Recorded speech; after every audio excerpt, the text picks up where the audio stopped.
News 7 Tamil நேயர்களுக்கு வணக்கம். இது பவர் பாலிடிக்ஸ். தொகுதி மறுசீரமைப்பு எதிர்ப்பு அனைத்து கட்சி கூட்டத்தை தொடர்ந்து முதலமைச்சர் மு.க.ஸ்டாலின் அவர்கள் வருகிற 22ஆம் தேதி பல்வேறு மாநிலங்களை சேர்ந்தவர்களை தொகுதி மறுசீரமைப்பு குறித்து கலந்தாய்வு செய்வதற்காக தமிழ்நாட்டிற்கு அழைப்பு விடுத்திருக்கிறார். பல்வேறு மாநில முதலமைச்சர்களுக்கும் அரசியல் கட்சி தலைவர்களுக்கும் அழைப்பு விடுக்கப்பட்டிருக்கிறது. தொகுதி மறுசீரமைப்பு எதிர்ப்பை தீவிரப்படுத்துகிறதா திமுக அப்படிங்கிறது தான் இன்றைய பவர் பாலிடிக்ஸினுடைய பேசுபொருள். 5 பிரதான கேள்விகளை முன்வைத்து இந்த நிகழ்ச்சியை நம்ம கட்டமைச்சிருக்கோம். முதலாவது, ப்ரோ ரேட்டா என்பது எதன் அடிப்படையில் தீர்மானிக்கப்படுகிறது? இரண்டாவது, மக்களவை தொகுதிகளின் மறுசீரமைப்பால் நாடாளுமன்றத்தில் தற்போது உள்ள தமிழகத்திற்கான இடங்கள் உறுதியாக குறையுமா?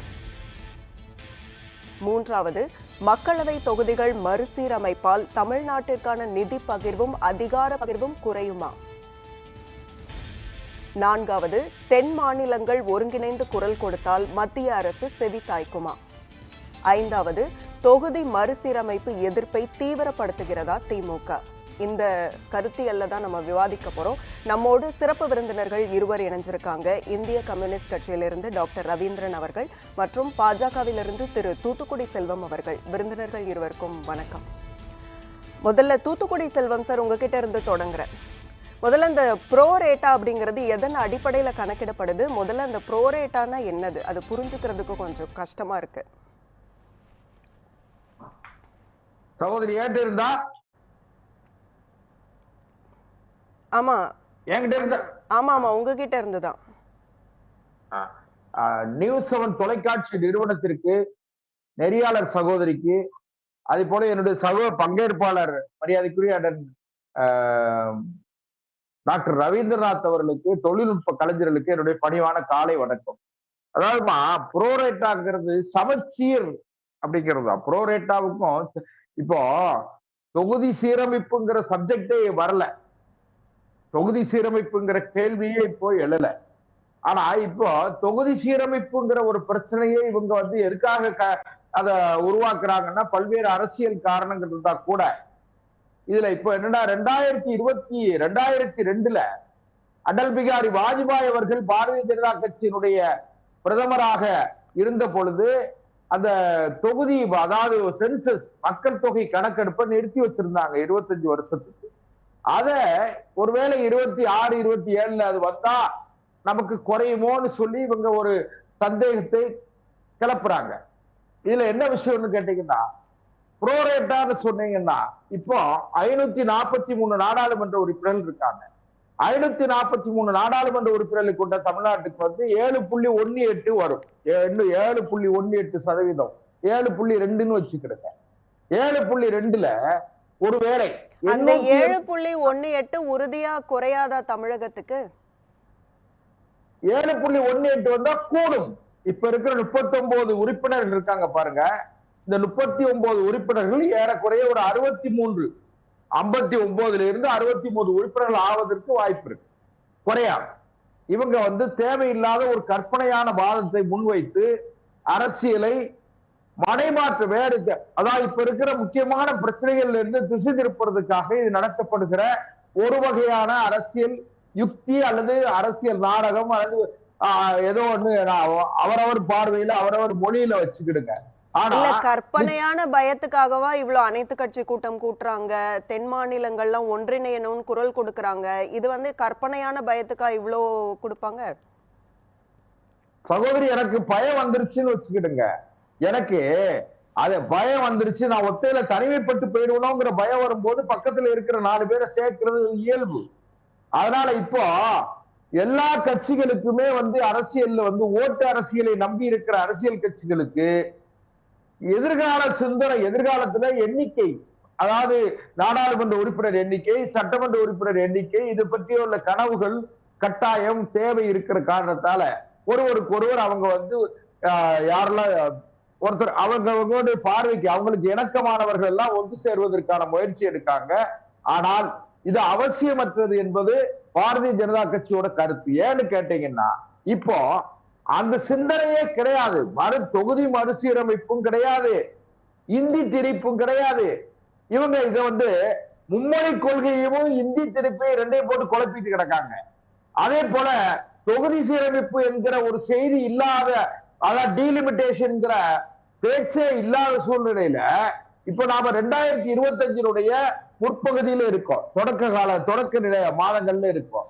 இன்னும் 2025 முடியணும், 2026 முடிஞ்சு டீலிமிட்டேஷன் கமிட்டி அமைச்சு அந்த கமிட்டியோட ரெக்கமெண்டேஷனுக்கு பிறகுதான் இந்த டீலிமிட்டேஷனை பத்தி சிந்திக்க முடியும். ஒருவேளை 2027 இன்னும் 25 ஆண்டுகளுக்கு இந்த மக்கள் தொகை கணக்கெடுப்பை நீட்டித்து விட்டால் என்ன அவசியம் இருக்கு? அதனால என்ன நடக்குங்கிறத இப்பொழுது நாம முன்கூட்டியே, அதாவது ஸ்பெகுலேட்டிவா நாம பேச வேண்டியது இல்லை. அது இன்னும் சொல்ல போனீங்கன்னா ப்ரீமெச்சூர் பீரியட்ல இத டிஸ்கஸ் பண்ண வேண்டிய அவசியம் இல்லை. அதே நேரத்துல இது ஏன் இப்ப எழுந்திருக்குன்னு ஒரு கேள்வி வரும். இப்ப ஏன் இப்படி எல்லாம் பண்றாங்க? மறுவரையறைக்கான அவசியம் என்ன இருக்குன்னு சொல்லுங்களேன். தொகுதி மறுசீரமைப்பு, நான் ஒண்ணு கேளுங்க சகோதரி, நாம 1971 சென்சஸ் அடிப்படையில் தான் இப்ப நாடாளுமன்ற உறுப்பினர்கள் 543. அப்போ அன்னைக்கு 52 கோடி மக்கள் இருந்தாங்க. இன்னைக்கு ஏறக்குறைய 142 கோடி மக்கள் இருக்காங்க. மக்கள் இருக்கும்போது இப்போ புதிய நாடாளுமன்றத்துல 1200 இருக்கைகள், அதாவது 1200 இருக்கைக்கும் போது ஒரு 888 நாடாளுமன்ற மக்களவையும் ஒரு 350 மாநிலங்களவை உறுப்பினர்களும் ஒரு ஜாயிண்ட் செஷன், அதாவது கூட்டுக்குழு கூட்டம் நடந்தால் அந்த நடத்துவதற்கு தேவையான அளவுக்கான உங்க தொடர்புல ஒரு சிறு பாதிப்பு இருக்குன்னு நினைக்கிறேன். இப்போ இல்ல, தொடர்ந்து 15 ஆண்டுகள் தொடர்ந்து பாரதிய ஜனதா கட்சி ஆட்சியில் இருக்கு. 10 ஆண்டுகள் முடித்து 3வது முறை ஆட்சி அதிகாரத்துக்கு வந்துச்சு. இன்னும் தொடர்ந்து ஆட்சி அதிகாரத்துக்கு வந்துட்டா நமக்கான அரசியல், நம்முடைய அரசியல் போயிடுமேன்னு சொல்லி எதிர்கட்சிகள் பயப்படுறாங்க. அதுலயும் குறிப்பா திமுக பயப்படுற காரணத்தால இது நடக்க தவிர இப்படிப்பட்ட சிந்தனை இப்பொழுது இந்த விவாதம் தேவை இப்போ அவசியம் இல்லை. ஏன்னா பாரதிய ஜனதா கட்சிக்கு ஒரு நல்ல மதிப்பு மக்கள் மத்தியில ஏற்பட்டிருக்கிற காரணத்தால 12 லட்சம் ரூபாய் ஒரு ஆண்டுக்கு ஒருத்தருக்கு, ஏன் உங்க என்னுடைய சகோதரி நெறியாளருக்கும் 1 லட்சம் ரூபாய்க்கு 1 லட்சம் ரூபாய் நீங்க ஊதியம் வாங்கினீங்கன்னா உங்களுக்கு வரி கிடையாது, நீங்க உட்பட. அதனால எல்லோருக்கும் இந்த சலுகைகள் எல்லாம் மத்திய அரசாங்க வழங்கியிருக்கிறதுனால இவங்களால இதை ஏற்றுக்கொள்ள முடியாமல் பாரதிய ஜனதா கட்சி அரசுக்கு நெருக்கடி கொடுப்பது ஒன்று. இன்னொன்று, இந்த மாநில அரசுக்கு, திமுக அரசுக்கு ஏற்பட்டிருக்கிற சிக்கல், ஏற்பட்டிருக்கிற நெருக்கடி, பண நெருக்கடியா இருக்கட்டும் அல்லது அரசு ஊழியர்களையோ மத்தியில ஏற்பட்டிருக்கிற போராட்டங்கள், போராட்டம் அறிவிச்சிருக்காங்க. இப்போ நம்ம வர்ற ஏப்ரல் 3ஆம் தேதி கூட அவங்க போராட்டம் அறிவிச்சிருக்காங்க. சரி, இப்ப இந்த ப்ரோரேட்டா அப்படிங்கறது சமநிலையில தான் கணக்கிடப்படுதா, அதை சொல்லுங்க. உறுதியா ஏன்னு கேட்டீங்கன்னா தமிழ்நாட்டுக்கு 7.18, அதாவது 7.2 வச்சுக்கிடுங்க. இப்ப உத்தரப்பிரதேசத்துக்கு 14.73 வரும். 14.73 14.7 அப்படி வச்சுக்கிடுங்க. 16.7% போது தமிழ்நாட்டுக்கு 63 இடம் வரும்போது உத்தரப்பிரதேசத்துக்கு 130 இடம் வரும். இதுதான் இதுல புரோரேட்டாங்கிறது இதுதான். நீங்க இப்ப இருக்கிற மக்கள் தொகை அடிப்படையில என்ன கணக்கு, எத்தனை சதவீதம் வருதோ அதே போல 800 நாடாளுமன்ற உறுப்பினர்கள் வந்தா அதுக்கு தகுந்தாப்புல 848ன்னா 848க்கு தகுந்தாற் போல புரோரேட்டா. 888 வந்தால் அந்த 888க்குள்ள சதவீதம். அதனால இதெல்லாம் இவங்க தேவை எல்லாமே தெரிந்து தேவையில்லாமல் இவர்கள் ஒரு குழப்பத்தை ஏற்படுத்தி மக்களுடைய சிந்தனை போக்கை மாற்றுவதற்கு நடத்தப்படுகிற ஒரு வகையான, கடுமையான வார்த்தை நீங்க நினைக்க வேண்டாம், ஒரு வகையான நாடகம், அரசியல் நாடகம் நடத்துறாங்க. இதுல என்ன அரசியல் இருக்குன்னு பாக்குறீங்க சகோதரி? அதாவது திமுக அரசுக்கும் மக்களுக்கும் மிகப்பெரிய இடைவெளி ஏற்பட்டிருக்கிறது. நீங்க எப்படி நினைக்கிறீங்கன்னு தெரியாது. கிராமப்புறங்கள்ல பாத்தீங்கன்னா இன்னைக்கு இளைஞர்கள் மத்தியிலமா எல்லாருக்கும் ஆண்ட்ராய்டு போன் இருக்கு. எல்லாருக்கும் செய்திகளை ஒரு நொடி பொழுதில் உலகத்தில் இருக்கிற அனைத்து தரவுகளையும் அந்த செல்ல இருக்கிற ஸ்டேட்டஸ் கொடுத்துடுறாங்க. அதனால யாரையும் நாம மறைக்க முடியாது, யாரையும் மடைமாற்றம் செய்ய முடியாது. அதனால இந்த அரசு, என்ன அரசும், மத்திய அரசாக இருக்கட்டும் மாநில அரசாக இருக்கட்டும், அனைவருடைய செய்திகளையும் உடனுக்குடன் தெரிந்து கொள்ளக்கூடிய தகவல் தொடர்பு நம்மகிட்ட இருக்கிறதுனால இந்த இளைஞர்கள் எல்லோருமே தெரிஞ்சுக்கிட்டு இருக்காங்க.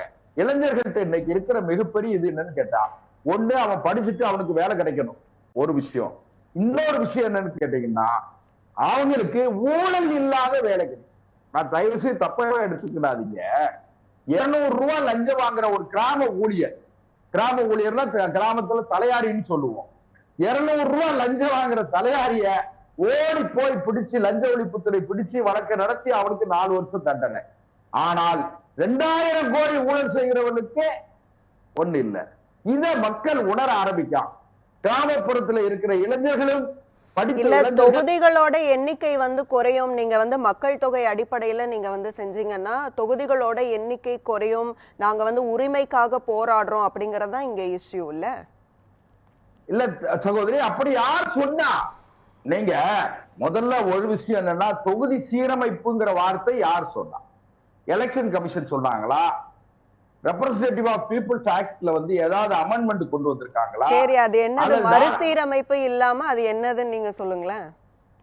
இல்ல சகோதரி, அப்படி ஒரு செய்தியே வரலைங்க.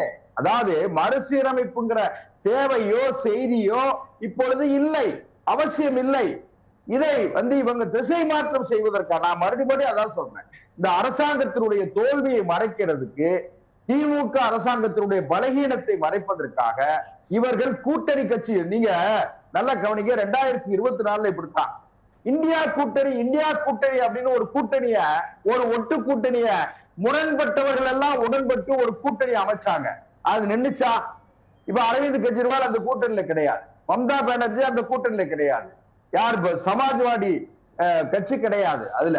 இப்ப அவங்க உத்தவ் தாக்கரே கிடையாது, சரத்பவார் கிடையாது, தேசியவாத காங்கிரஸ் கட்சி கிடையாது. அதனால இவங்களுக்கு என்ன வரும்னு கேட்டீங்கன்னா, இவர்களுக்கு ஒரு பாதுகாப்பு வளையம் திமுகவிற்கு இப்பொழுது அவர்களுக்கு ஆதரவாக கொடுக்கிற ஒரு அகில இந்திய கட்சிகள் தேவைப்படுகிற காரணத்தால் இவங்க இதையெல்லாம் ஒரு மாய வலையை பின்னிக்கொண்டு அரசியல் நடத்துறாங்களே தவிர இதுல அவசியம் எந்த வகையான அவசியமும் இல்லை. அந்த உரிமை குரல் அப்படிங்கிற அந்த வார்த்தை சாதாரணமா எடுத்துக்க முடியுமா? சும்மா யாராவது போய் உரிமைக்காக போராடுறோம் அப்படின்னு முன்வர முடியுமா? சகோதரி, உரிமையே நான் உங்க உரிமையை பறிக்கலையே, நாங்க உங்க உரிமைக்குள்ளேயே நாங்க வரலையே. ஏன்னு கேட்டீங்கன்னா, கச்சத்தீவை நீங்க தான் கொடுத்தீங்க. மத்திய அரசாங்கத்துக்கு கச்சத்தீவை தாரை வார்த்து கொடுத்தது 1974-75 யாரு? இவர் கலைஞர் கொடுத்தார், காங்கிரஸ் எடுத்தது, அம்மையார் இந்திரா காந்தி அவர்கள் எடுத்துக்கொண்டார்கள். அதே போலவே கல்வி மாநில பட்டியலில் இருந்த கல்வியை மத்திய பட்டியலுக்கு கொண்டு போனது யாரு? காங்கிரஸ். சரி, அந்நிய ஃபாரின் டைரக்ட் இன்வெஸ்ட்மெண்ட் யார் காலத்துல வந்தது? காங்கிரஸ் காலத்துல. நீட் யார் காலத்துல வந்தது? காங்கிரஸ் திமுக கூட்டணி காலத்துல. அதனால என்ன கேட்டீங்கன்னா, இவர்கள் எல்லா தவறுகளையும் செய்துவிட்டு இன்றைக்கு கச்சத்தீவு மட்டும் நம்மகிட்ட இருக்குமானால் நம்முடைய கடல்ல மீன் பிடிக்கிற மீனவர்கள், தமிழக மீனவர்களுக்கு இன்றைக்கு சிரமம் இருக்காது, சிரமம் இருந்திருக்காது. ஆனா இவங்க செய்ய வேண்டிய மாநில உரிமைகளை எல்லாம் விட்டு கொடுத்து விட்டு இன்றைக்கு மாநில உரிமை. நான் இன்னும் கூட ஒரு செய்தி சொல்றேன் சகோதரி, 19 ஆண்டுகள் மத்திய அரசாங்கத்திலே இவர்கள் ஆட்சி அதிகாரத்தில் இருந்திருக்கிறார்கள். யாரு? திமுக அமைச்சரவையில பங்கெடுத்திருக்காங்க. அடல் பிகாரி வாஜ்பாய் என்று அமைச்சரவையில் 5 ஆண்டு காலம் இருந்தார்கள். காங்கிரஸ் ஆட்சி காலத்துல தொடர்ந்து 10 ஆண்டுகள் இருந்தார்கள். இடைப்பட்ட காலத்துல அவரு தேவலால் தேவகவுட அமைச்சரவையில, ஐக்கிய குஜராத் அமைச்சரவையில, விபிஎஸ் அமைச்சரவையில இவங்க பங்கெடுத்திருந்தாங்க. அதனால இவங்க என்ன கேட்டீங்கன்னா, பதவிக்காக இவர்கள் பதவியில இருக்கும் பொழுது தமிழை மறந்து விடுவார்கள். இவர்கள் பதவியில இருக்கும் போது மாநில சுயாட்சியை மறந்துடுவாங்க. இவர்கள் பதவியில இருக்கும் போது தமிழ்நாட்டு மக்களுடைய நலனை மறந்து விடுவார்கள். ஆனா பதவி இல்ல அப்படின்னு சொன்னா ஏழையான மாநில உரிமை, அந்த உரிமை, இந்த உரிமைன்னு பேசிக்கிட்டு இருப்பாங்க. பேசலாம் சார், நான் ரவீந்திரன் சார் கிட்ட கேட்டுட்டு வந்துடுறேன். ரவீந்திரன் சார், ரொம்ப அமைதியா உட்கார்ந்துருக்கீங்க. சோ இதுல இந்த ப்ரோ ரேட்டா அடிப்படையில அப்படிங்கும்போது இந்த மாநில உரிமை அப்படிங்கிறது பறி போகுதா? ரவீந்திரநாத் திருத்திக்குங்க பேரு. அதுக்கடுத்து மிக முக்கியமாக நண்பர் ஏதோ பேசிட்டு இருக்காரு, பிரச்சனையிலேருந்து டிவியேஷன் ஆகி பேசிட்டு இருக்காரு. இப்போ என்னன்னாக்கா ப்ரோ ரேட்டான விகிதத்தின் அடிப்படையில் அர்த்தம். இப்போ மக்கள் தொகை எவ்வளோ இருக்கோ அந்த விகிதத்துக்கு ஏற்ப நாடாளுமன்ற உறுப்பினர்களோ சட்டமன்ற உறுப்பினர்களோ அதிகரிப்பது என்பதுதான் ப்ரோ ரேட்டா. இது பல்வேறு இதுக்கும் பொருத்தலாம். இப்போ வந்து பார்த்தீங்கன்னா ஏற்கனவே தமிழ்நாட்டில் வந்து எம்பிபிஎஸ் சீட்டில் வந்து சிபிஎஸ்சி மாணவர்களுக்கு எவ்வளவு, ஸ்டேட் போர்ட் ஸ்டூடெண்ட்ஸ் எவ்வளவு, இந்த ப்ரோரேட் அடிப்படையில் இடஒதுக்கீடு கொடுக்கணும் வந்துச்சு. அப்போ அது என்னன்னாக்கா விகிதாச்சார அடிப்படையில், விகிதத்தின் அடிப்படையில் அர்த்தம். அப்போ இன்றைக்கு வந்து அமித்ஷா அவர்கள் தமிழ்நாட்டில் வந்து பேசினது ப்ரோரேட் அடிப்படையில் அதிகரிக்கப்படும், இல்லை தமிழ்நாட்டு இடங்கள் குறையாதுங்கெல்லாம் பேசிட்டு போயிருக்காரு. அதனால் மறுசீரமைப்பை பிஜேபி செய்யாது என்று அவர் சொல்வது தவறு. மறுசீரமைப்பு முயற்சி அவங்க பண்ணுறாங்க. அதே போல இன்றைக்கு மறுசீரமைப்பு ஆணையம் இருக்குது. பாராளுமன்ற ஆக்ட் படி தான் அந்த ஆணையங்கிற அமைக்கப்பட்டிருக்கு. அது ஏற்கனவே 4 முறை அது மாற்றில் அமைச்சிருக்காங்க, பார்க்க வேண்டிய அவசியம் இருக்குது. இப்போ என்னன்னா பிஜேபி தொலைநோக்கோடு செயல்படுகிறது. இப்போ வந்து புதிய நாடாளுமன்ற கட்டடம் கட்டின்ற பொழுது ஏறத்தாழ 888 சீட்டு போகிற மாதிரி அவங்க உருவாக்கியிருக்காங்க. அப்போ தொலைநோக்கு பார்வை இருக்கா இல்லையா? அப்போ 888 எம்பிக்கள் வந்து அமரக்கூடிய வகையில் நாடாளுமன்றத்தை அமைக்கிறாங்கன்னா அவங்க வந்து மக்கள் தொகைக்கு ஏற்ப எம்பிக்களுடைய எண்ணிக்கை அதிகரிக்கணும் என்ற நோக்கத்தோட அவங்க வந்து தொலைநோக்கு பார்வையோடு செயல்பட்டுருக்காங்க. இந்த தொலைநோக்கு பார்வைக்கு ஒரு அரசியல் ரீதியான பார்வை இருக்குது, ஒரு சித்தாந்த ரீதியான பார்வை இருக்குன்னு நம்ம பார்க்க வேண்டிய அவசியம் இருக்குது. பிஜேபி ஆர்எஸ்எஸ் வந்து இந்தியாவை ஒரு இந்து நாடாக மாற்றுவதற்கான முயற்சியாக பண்ணுறாங்க. அப்போ வந்து இந்து நாடாக மாற்ற வேண்டும் சொன்னால் தாங்கள் நினைக்கக்கூடிய விஷயங்கள் வந்து நாடாளுமன்றத்தில் எந்த விதமான விவாதமும் இல்லாமல் இல்லைன்னா மெஜாரிட்டியோட முடிவு பண்ணணும். அப்போ நாடாளுமன்றத்தில் வந்து இன்றைக்கி வந்து ஒரு மைனாரிட்டி அரசாங்கம் தான் இருக்குது. இன்றைக்கி வந்து 2 கட்சிகள் முக்கியமாக சப்போர்ட் பண்ணுறாங்க. அவங்க இல்லைன்னா ஆட்சியை வந்து தொடர முடியாது. எனவே யூபி போன்ற மாநிலங்கள் அதிகமான யூபியில் இன்றைக்கி வந்து இன்னைக்கு உள்ள நிலைமையில் 80 எம்பிக்கள் இருக்காங்க. பொதுவாக என்ன சொல்லப்படணும், யூபியில் யார் அதிகமான இடங்களை பெறுகிறாலும் அவங்க தான் ஆட்சி அமைப்பாங்கிற கருத்து இருக்குது. ஏன்னா யூபியில் அந்த அளவுக்கு அதிகமான சீட் இருக்குது. அப்போ வந்து ப்ரோரேட்டா அடிப்படையில் இன்றைக்கி வந்து மக்கள் தொகைக்கு ஏற்ப அவங்க வந்து எம்பி சீட்டை அதிகப்படுத்த போகிறாங்கனாக்க அது மிகப்பெரிய அளவுக்கு யாருக்கு பயனளிக்கும்னாக்கா உத்தரப்பிரதேசுக்கு பயனளிக்கும். இப்போ அவங்களுக்கு மட்டும் 63 சீட்டு அதிகரிக்கும். இன்றைக்கி உள்ள 80லேருந்து 143 சீட்டு அது உயரும், 63 சீட் ஆகும். பீகாரில் 40லேருந்து 79 உயரும், அப்போ 33 சீட் அதிகரிக்குது. ராஜஸ்தானில் 25லேருந்து 50 உயருது, அங்கே 25 சீட்டு. மத்திய பிரதேசில் 29லேருந்து 52 சீட்டாக உயருது, அப்போ வந்து 23 சீட் அதிகரிக்குது. தமிழ்நாட்டுக்கு 39, 49 வரும், 10 சீட்டு உயரும். கேரளாவுக்கு எந்த சீட்டும் உயராது, 20 சீட்டு தான் இருக்குது, 20 சீட்டு தான் இருக்கும். அதில் வந்து எந்த விதமான இதுவும் இருக்காது. ஆனால் இவர் அமித்ஷா சொல்றது இந்த அடிப்படையில் சொல்றாரு. அது நடைமுறைப்படுத்தப்படுமா? அப்ப தமிழ்நாட்டுக்கு சீட் குறையாதா? இல்ல, அதான் அதை சொல்ல வரேன். ஆனால் இந்த ப்ரோரேட்டா அடிப்படையில் இல்லாம அதற்கு மாற்றாக நாங்கள் வந்து இப்போ உள்ள எண்ணிக்கையிலேயே 543 எம்பிக்கள் இருக்கிறாங்க. இதையே வந்து நம்ம மாநிலங்களுக்கு ஏற்ற மாநிலத்தில் மக்கள் தொகை ஏற்ப நம்ம மாற்றி அமைத்துக் கொள்ளலாம். சில ஸ்டேட்டுக்கு தொகுதி அதிகப்படுத்திக்கலாம், மக்கள் தொகை குறைவானது குறைச்சிக்கலாங்கிற மாதிரி செஞ்சாங்கனாக்க அதில் தமிழ்நாட்டுக்கு மிகப்பெரிய பாதிப்பு உருவாகும். அப்போ தமிழ்நாட்டுடைய சீட் வந்து இப்போ 39 இருப்பது 31 குறைந்து விடும், 8 சீட்டு குறைந்து விடும். கேரளாவுக்கு வந்து 20 சீட்டு இப்போ எம்பி சீட் இருக்கு, அது 12 குறைந்து விடும். இப்ப அவர் குறையாதுன்னு சொல்றாரு. இப்ப குறையும் அந்த 8 இடங்கள் என்ன சொல்ல போறான்னு தெரியல, என்ன செய்ய போறான்னு தெரியல. அப்ப வந்து நம்ம என்ன சொல்லணும்னா எந்த வகையிலும் நாடாளுமன்ற உறுப்பினருடைய மக்களவை உறுப்பினர் எண்ணிக்கை வந்து அதிகப்படுத்தக்கூடாது, கேப் போடணும். அதே போலவே இப்பொழுது தற்சமயம் ஒவ்வொரு மாநிலத்துக்கும் என்ன தொகுதிகள் இருக்கிறதோ அதே தொகுதி நீடிக்கப்பட வேண்டும், அதான் சரியா இருக்கும். அதான் கூட்டாட்சி கோட்பாடு எதிரானது.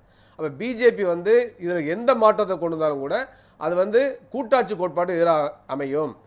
கூட்டாட்சி கோட்பாடு என்ற பொழுது இந்தியா பல்வேறு தேசிய மொழி வழி தேசியங்களை கொண்ட நாடு. இப்போ வந்து பார்த்தீங்கன்னா தமிழ் மொழி பேசக்கூடிய மக்கள் இருக்காங்க, மலையாளம் இருக்காங்க, கன்னடம் இருக்காங்க, பல்வேறு தேசிய இனங்கள் இருக்கு. அப்போ வந்து பாராளுமன்றம் என்பது ஒரு பல்வேறு தேசிய இனங்கள் கொண்ட நாடுகளுடைய கூட்டமைப்பு, அதுக்கான நாடாளுமன்றம் என்ற அடிப்படையில் தான் பார்க்க வேண்டிய அவசியம் இருக்கு. இந்தியா வந்து ஒன்றியம், மாநிலங்களுடைய ஒன்றியம் தான் இந்தியா. அப்படி அரசியல் சட்டப்படியே அப்படி பார்க்கின்ற பொழுது மொழி வழி தேசிய இனங்களுடைய மாநிலங்களுடைய ஒன்றியமாகத்தான் ஒன்றிய அரசை பார்க்க வேண்டிய அவசியம் இருக்கு. அவ்வாறு இருக்கின்ற பொழுது அந்த மாநிலங்களுடைய எண்ணிக்கை, நாடாளுமன்ற உறுப்பினர் எண்ணிக்கை குறைப்பது, மக்களவை உறுப்பினர் எண்ணிக்கை குறைப்பது அந்த தேசிய இனங்களுடைய குரலை வந்து குறைக்கும், அங்கே வந்து வலு சேர்க்காது. அதே போல பார்த்தீங்கன்னா வந்து இன்றைக்கு மிக முக்கியமாக நான் ஏற்கனவே சொன்ன மாதிரி இந்தியாவை இந்து நாடாக மாற்ற வேண்டும் முயற்சி எடுக்கின்ற பொழுது பல்வேறு மாநிலங்களும் செல்வாக்கோடு இன்றைக்கு இருக்கிறாங்க. எப்பொழுதும் அப்படி இருப்பாங்கன்னு சொல்ல முடியாது, இன்றைக்கு இருக்கிறாங்க, அந்த கருத்தோட உருவாக்கி இருக்காங்க. குஜராத் மாடல், இந்து ராஷ்டிரா மாடல் அவங்க சொல்லிட்டு இருக்காங்க. இல்ல, இதை பற்றின டிஸ்கஷனே தேவையில்லைன்னு அவர் சொல்றாரு. இல்ல, அவர் அதான் திசை சொல்ல தேவையில்லாம கச்சத்தீவு பிரச்சனை மற்ற பிரச்சனைலாம் போய் வேலையில்லா திண்டாட்டம் நீங்க யாரை எடுத்து முதல்ல போராடணும்? மத்திய எங்கெங்கெல்லாம் பிஜேபி ஆட்சி இருக்கோ அங்கேதான் எடுத்து போராடணும். அங்கேதான் வேலையில்லா திண்டாட்டம் அதிகரிச்சு தமிழ்நாட்டுக்கு வேலைக்கு வர்றாங்க. அப்ப நீங்க யாரை எடுத்து போராடணும்? அங்கேதான் எடுத்து போராடணும். இங்க பல வேலைகள் கிடைக்கிறதுனால வட மாநிலம் ஆட்சி இங்க வந்து வேலை தேடி வர்றாங்க. அது பிறகு வந்து அவர் சொல்றாரு, நானும் திசை விரும்பல இருந்தாலும் சொல்லிடுறேன், என்னக்கா 2000 கோடிக்கு மேல வந்த ஊழல் செஞ்சாங்க, அதெல்லாம் விட்டுறாங்க. யார் விடுறா? மோடி அரசு தானே விருது. வந்து ராகுல் காந்தி சொன்னார் அவங்கள்ட்ட ஒரு ஸ்பெஷல் வாஷிங் மிஷின் இருக்குன்ட்டு. என்னன்னா யாரெல்லாம் ஊழல் பெறலையோ அவங்களாம் தூய்மைப்படுத்தக்கூடிய வேலையை தான் பிஜேபி செஞ்சு தங்கள்கிட்ட வந்துட்டாங்கன்னா தூய்மைப்படுத்திடுறாங்க. அப்போ வந்து அவங்க வந்து புனிதர்களாக மாறிடுறாங்க. அப்ப அப்படிப்பட்ட ஒரு வாஷிங் மிஷின் அவங்க வச்சிருக்காங்க. அப்ப வந்து நீங்க யாரை எதிர்த்து குரல் கொடுக்கணும்? ஒன்றிய அரசு தான் ஊழல்வாதிகளை காப்பாற்றுகிறது. ஊழல் செஞ்சவங்களை எல்லாம் தன்னுடைய கட்சியில் சேர்த்துட்டு அப்புறம் வந்து அவங்களை காப்பாற்றுற வேலை அவங்க தான் பண்றாங்க. அப்ப நீங்க அவங்களை எதிர்த்து தான் போராடணும். அப்ப வந்து திசை போகக்கூடாது. அதுக்கடுத்து பிரச்சனை வருவோம். அப்ப வந்து என்னன்னாக்க இந்தியாவை இந்து ராஷ்டிரா மாத்திரம்னா நிரந்தரமாக தான் ஆட்சியில் இருக்கணும்னு நினைக்கிறாங்க. அப்ப நிரந்தரமாக ஆட்சியில் இருக்கணும் என்ன சூழ்ச்சி, என்ன அதில் வந்து என்னென்ன செய்யணும் அப்படின்னு பார்க்குறாங்க. அப்ப அந்த அடிப்படையில் தங்களுக்கு சாதகமான மாநிலங்களில் எம்பி சீட்டை அதிகப்படுத்தி விட்டால் நாம் தொடர்ந்து இந்தியாவில் ஆட்சியில் இருக்கலாம். அதன் மூலமாக தங்களுடைய அரசியலை சித்தாந்தத்தை இந்தியாவில் வந்து நடைமுறைப்படுத்தலாம் அவங்க பார்க்குறாங்க.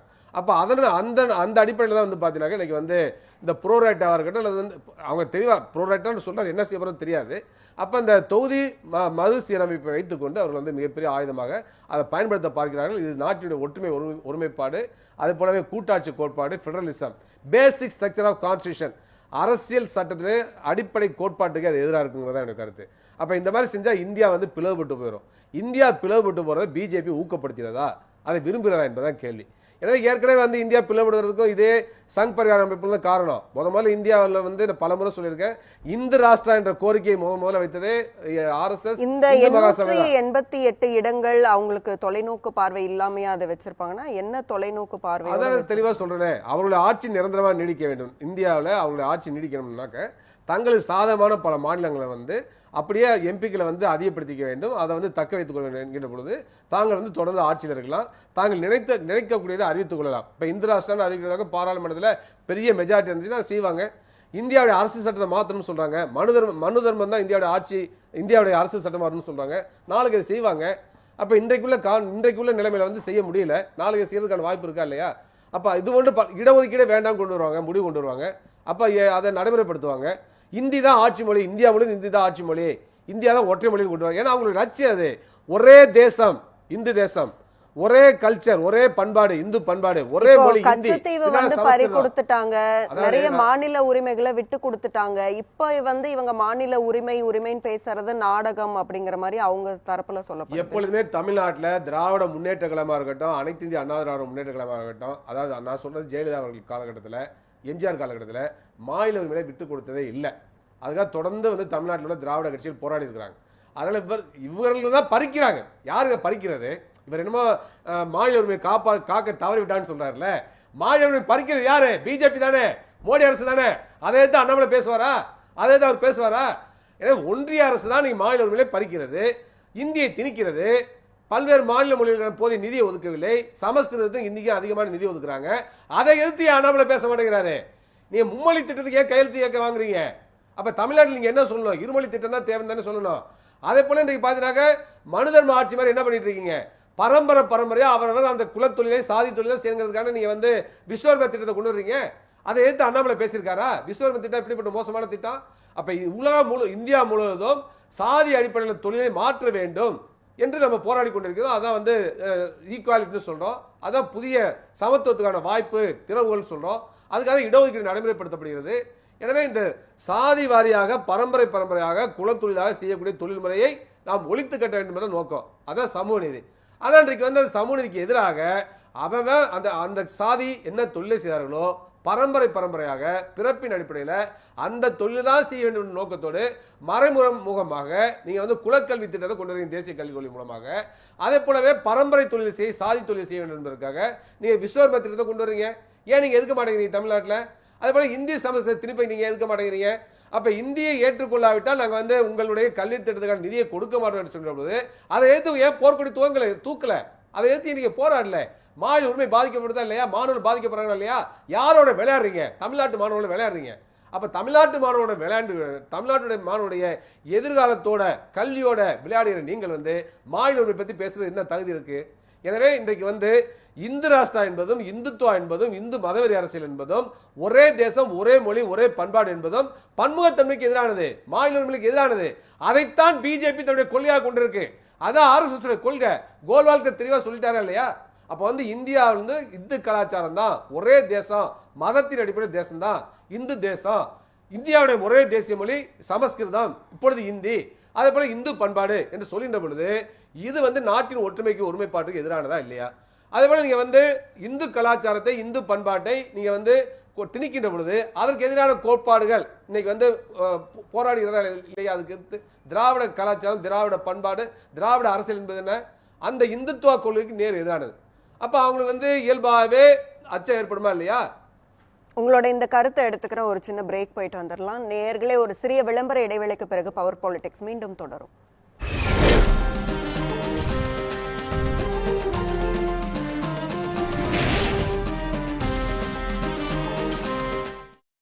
ஜோடி ஆப் உங்கள் நியூஸ் 7 தமிழின் புதிய பரிணாமம்.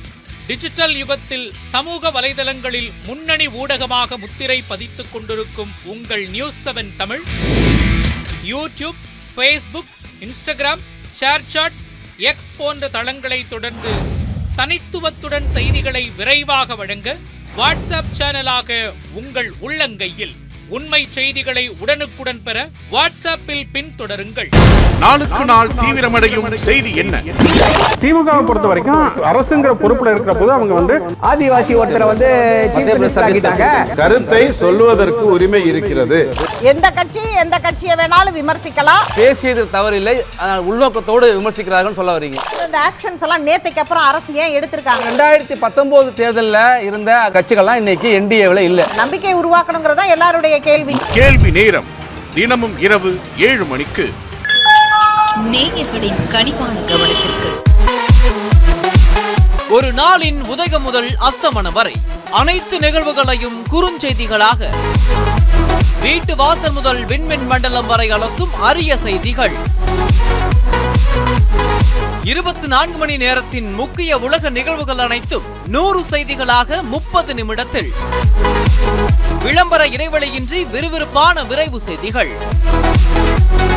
நான்-ஸ்டாப் 100 தினமும் காலை 8 மணிக்கு.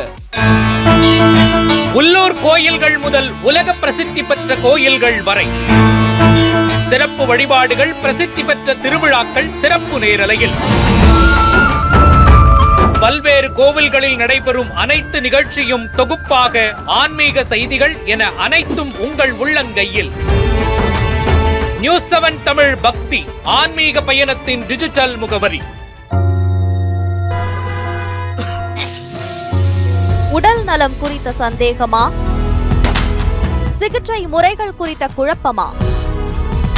உடல் நலம் மற்றும் மனநலம் குறித்த உங்கள் சந்தேகங்களுக்கும் வீட்டிலேயே செய்யக்கூடிய எளிய சிகிச்சை முறை முதல் அதிநவீன சிகிச்சை.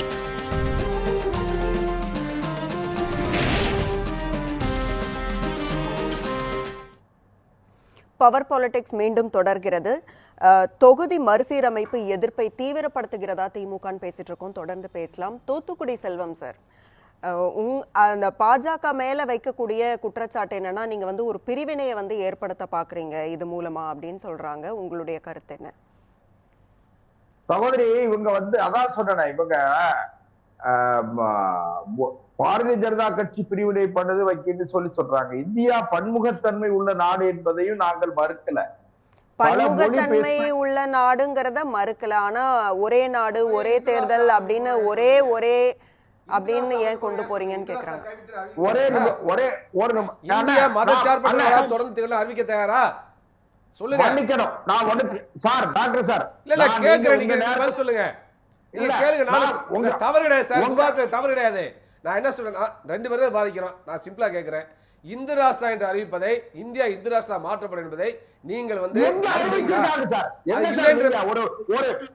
கேளுங்க சார். நீங்க ஒரு மூத்த அரசியல்வாதி, திமுகவுக்கு இப்படி கண்ட மூடிக்கிட்டு திமுகவை ஆதரிச்சு ஆகணுங்கிற கட்டாயத்துல இருக்காது. அதாவது கேளுங்க, நான் சொல்லி முடிக்க, மொழிவாரி மாநிலம் எப்ப சார் பிரிக்கப்பட்டுச்சு? அதான்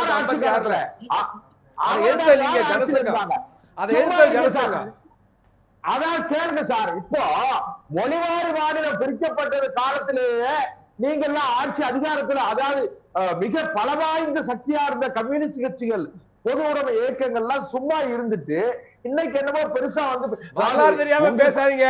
மொழிவாரி மாநிலம் பிரிக்கப்பட்டது கம்யூனிஸ்ட் முன்னாடி இருந்தாங்க தமிழ்நாட்டுல, இந்தியாவில, பல மாநிலங்கள்ல. வரலாறு தெரியாம பேசாதீங்க சார்.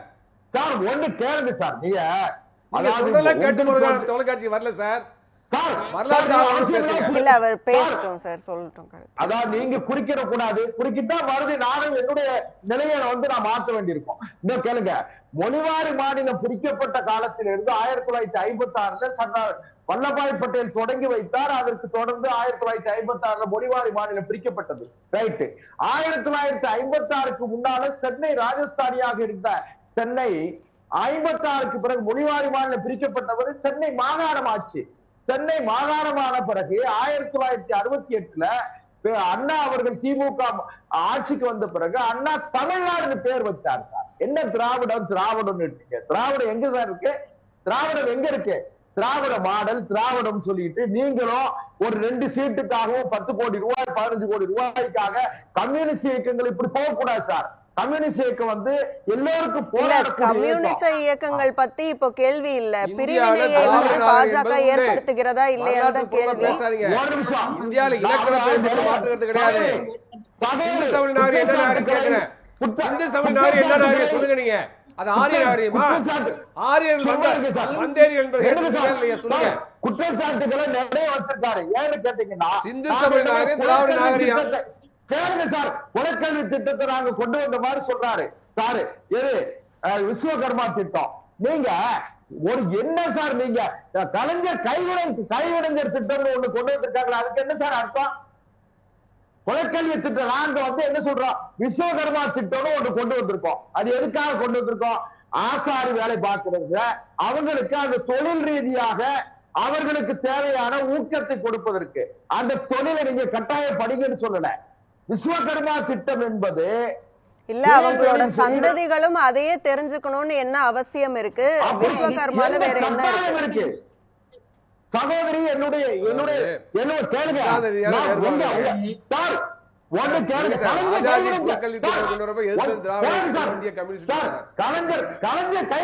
கைவினைஞர் திட்டம் என்ன சார் சொல்லுங்க நீங்க. சார் கருவிகள் இலவச கல்வி கொடுப்பது தவறு கிடையாது சார். நான் என்ன கேக்குறேன்னாக்க உங்களுடைய திட்டம் உங்களுடைய சித்தாந்தமே தானே. உங்களுக்கு மனு சட்டம் தான் இந்தியாவில ஆட்சியில இருக்கணும். இந்திய அரசு சட்டம் ஏற்க மாட்டோம் ஆர்எஸ்எஸ் சொல்லிச்சா இல்லையா? அப்ப மனு என்ன சொல்லுது? மண்ணு என்ன சொல்லுது? அவன் சாதி தொழில் செய்யணும் சொல்லுது. அந்தந்த வந்தங்கள் அந்த தொழில் செய்யணும் சொல்லுது. அப்ப அது நீங்க சட்டமாக்கணும்னு சொல்றீங்களே. எங்க திராவிட முன்னேற்றங்களை மனதர்ம ஆட்சியில இருக்குன்னு சொல்லுதா? சொல்லுங்க. இந்திய கம்யூனிஸ்ட் சொல்லுதா? நீங்க அறிவிக்க தயாரா? இந்தியாவில இன்னைக்கு கும்பமேளால ஒரு கூட்டம், கும்பமேளா நடக்கிற சமயத்துல கூட்டம் போட்டு இந்திய அரசு சட்டத்தை மாற்றாங்க. யாராவது ஒருத்தர் ஒரு டைம்ல பேசலாம் சார். எப்படி ஏற்றுக்கொள்ள முடியும்? இது ஏன் நேரம் அவங்க இல்ல சார், நீங்க வெயிட் பண்ணுங்க, உங்களோட டைம்ல சொல்லலாம். நீங்க மறுக்க வேண்டிய ஒரு தருணத்துல இருக்கீங்க. பிரிவினையை ஏற்படுத்தல பாஜக. இத நீங்க ப்ரூஃப் பண்ணணும். இப்போ சகோதரி ஒரே ஒரு விஷயம் கேட்டீங்கன்னா, இன்றைக்கு இந்தியாவில் இருக்கிற 28 மாநிலங்கள் 8 யூனியன் பிரதேசம். இந்த 8 யூனியன் பிரதேசத்துல நாங்க 22 மாநிலங்களில் பாரதிய ஜனதா கட்சி முழுமையாக ஆட்சி நடத்துகிறது. நல்லா கவனிச்சுக்கிடுங்க. 22 மாநிலங்களில் 4 யூனியன் பிரதேசத்துல நாங்க ஆட்சி அதிகாரத்துல இருக்கோம். இதை இவங்களால எங்களுடைய கூட்டணி கட்சிகள் 3 இடத்துல இருக்காங்க. இதனால இவங்களுக்கு சகிச்சுக்கிட முடியல, ஏற்றுக்கிட முடியல. ஏன்னு கேட்டீங்கன்னா, தமிழ்நாட்டுல வீட்டுக்கு ஒருவர் பாரதிய ஜனதா கட்சியில இருக்கிற ஒரு அளவுக்கு தமிழ்நாட்டில் நாங்க வளர்ந்துட்டோம். ஏன்னு கேட்டீங்கன்னா, நடந்து முடிந்த நாடாளுமன்ற தேர்தலில் நாங்க 82 லட்சம் 18.5% வாக்குகளை பாரதிய ஜனதா கட்சியினுடைய கூட்டணி பெற்றிருக்கிறது. நாங்க அடுத்து ஆட்சி அதிகாரத்துக்கு வந்துருவோம் பயத்தினால இவங்களுக்கு மற்ற கட்சிகளை எதிர்க்கிறதே பிரச்சனை கிடையாது. எங்களோட சித்தாந்த ரீதியா கம்யூனிஸ்ட் சித்தாந்தம் என்ன சார்? உண்டு கொடுப்பவன் தரமாட்டான், உழைத்து கொடுப்பவன் விடமாட்டான். அதுதானே சார் கம்யூனிஸ்ட் சித்தாந்தம். நீங்க என்ன சார் செய்றீங்க? போக்குவரத்து தொழிலாளர்களுக்குரிய அந்த பிரச்சனைகளுக்கு அந்த ஊதியத்தெல்லாம் நிறுத்தி வச்சிருக்காங்களே, ஊதிய பணப்பலனை நிறுத்தி வச்சிருக்காங்க. போராடினீங்களா? இன்னைக்கு ஜாக்டோஜியோ, அதாவது அரசு ஊழியர்கள் ஆசிரியர்களுக்கு சம ஊதியம், சம வேலைக்கு சம ஊதியம், அவங்க போராடுறாங்களே, நீங்க குரல் கொடுத்தீங்களா? வேண்டாம். இடி ரைடு, என்போர்ஸ்மெண்ட் ரைடு, இதுல எல்லாம் ஆயிரக்கணக்கான ரூபாய் ஊழல் இருப்பதாக சந்தேகம். ஜீசருடைய மனைவி சந்தேகத்திற்கு அப்பாற்பட்டவனாக இருக்க வேண்டுமா இல்லையா? ஜீசஸ் ஒய்ஃப் மஸ்ட் அபோவ் தி சஸ்பிஷன். இதானே சார் நீதி? இதுல நீங்க இருக்கீங்களா? ஒண்ணும் கிடையாது.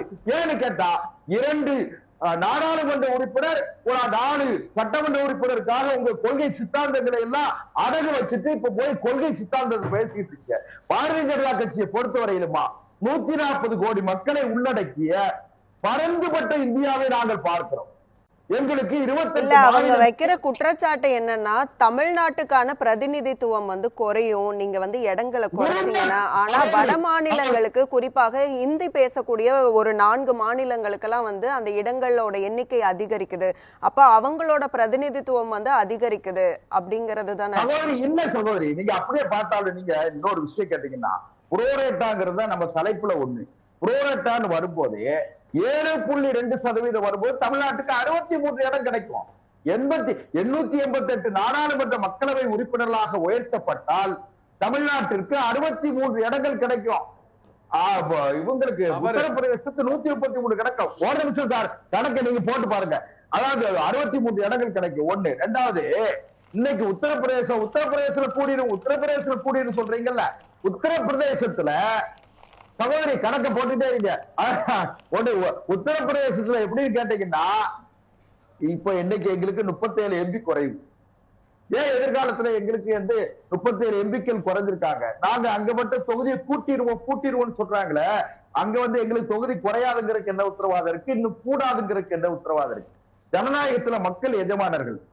ஒரு ரிப்போர்ட் ஒண்ணு இருக்கு, அதுக்கு நீங்க பதில் சொல்லுங்க. இந்த கார்னகி அறக்கட்டளை அப்படிங்கக்கூடிய ஒரு அமைப்பு 2026 மக்கள் தொகையை மதிப்பீடு செஞ்சு அதோட அடிப்படையில வந்து நாடாளுமன்ற இடங்களை கணக்கிட்டு இருக்காங்க. அதன்படி பார்த்தா தமிழகம் 8 இடங்களை இழக்கும் அப்படின்னு அவங்க வந்து குறிப்பிட்டிருக்காங்க. மொத்தமா ஒரு 5 தென் மாநிலங்கள் இணைஞ்சு ஒரு 26 இடங்களை இழக்கும் அப்படின்னு அவங்க தெரிவிச்சிருக்காங்க. சோ இதை பார்க்கும்போது ஷாக்கிங்கா இல்லையா? இல்ல சகோதரி, அந்த செய்தியை தப்புன்னு சொல்றேன். நீங்க தயவு செய்து தப்பா எடுத்துக்கிறாதீங்க. மக்கள் தொகை கணக்கெடுப்பின் அடிப்படையில் நாடாளுமன்ற இடங்கள் பகிர்வு கிடையாது. அதுதான் நம்ம நீங்களே வந்து தலைப்பை வச்சிருக்கீங்களா? 5 பாயிண்ட் சார். மக்கள் தொகை அடிப்படையில வந்து பண்றதுதான் இஷ்யூவே. முரண்பாடு இருக்கு உங்கள்ட்ட.